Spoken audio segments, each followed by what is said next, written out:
In the 20th century, clouds were seeded by numerous countries around the globe with various chemicals to produce rain. China was just doing this over the summer in Beijing to make sure that there weren't any rain, that there wasn't any rain during the Olympics.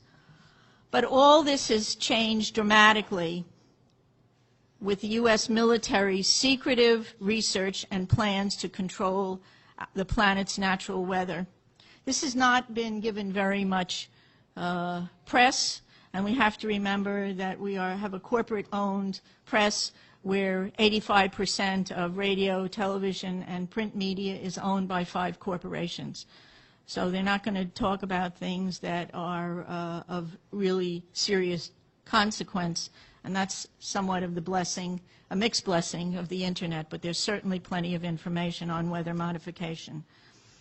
The Air Force is on record as saying, quote, they want to control the weather by 2025, and we are not talking about just seeding the clouds for rain. Weather modification means, quote, any activity performed with the intention of producing artificial changes in the composition, behavior, or dynamics of the atmosphere, unquote. And as of April this year, there are more than 150 different weather modification programs around the world. Since about 2000, the Department of Defense and the Department of Energy have been spraying the entire United States sky with the toxic brew of chemicals and other biologic agents. Do we have that? Just want to show you something. We have 2 different kinds of trails in the sky right now.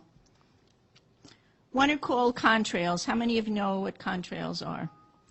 Contrails are what have been around from the ends of planes since World War II. These are very, very short exhaust trails that usually evaporate within a few minutes. You just look up at the sky and you'll just see a jet, sometimes with 4 trails, but it evaporates pretty quickly. How many of you know what chemtrails are?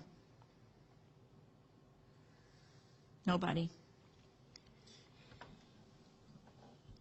The military and some commercial planes are spraying us with what are called chemtrails. I want you to look at the, and oftentimes before there's a weather front, there are heavy assaults from these planes just before a weather front is changed and comes in.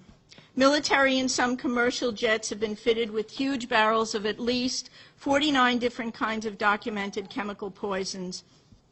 Among other documented ingredients in this toxic man-made clouds are pathogenic molds, fungi, weaponized viruses, and made in some places like the secret site at Fort Detrick, Maryland, which is supposed to be a cancer site, but there are a number of scholars and professors tracking this that have big questions about this.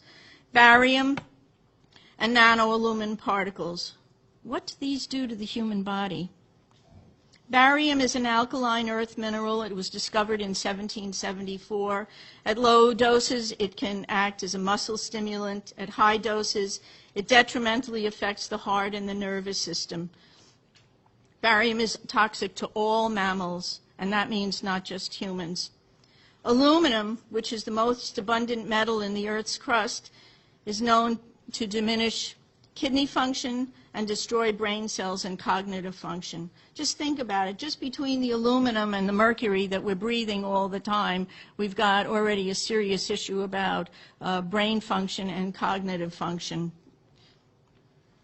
There is also documented evidence that the aluminum in chemtrails is released as nanoparticles, and that when they reach the Earth environment for wildlife, in lakes and streams, it's causing serious problems with wildlife there.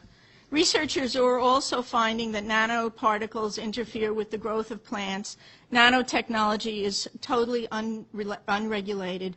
Just this past month, a new research report came out showing and documenting for the first time that these nanoparticles actually go through the skin. Well, if you breathe them, whether they go through the skin or whether you're inhaling them, it's still a problem, a serious problem.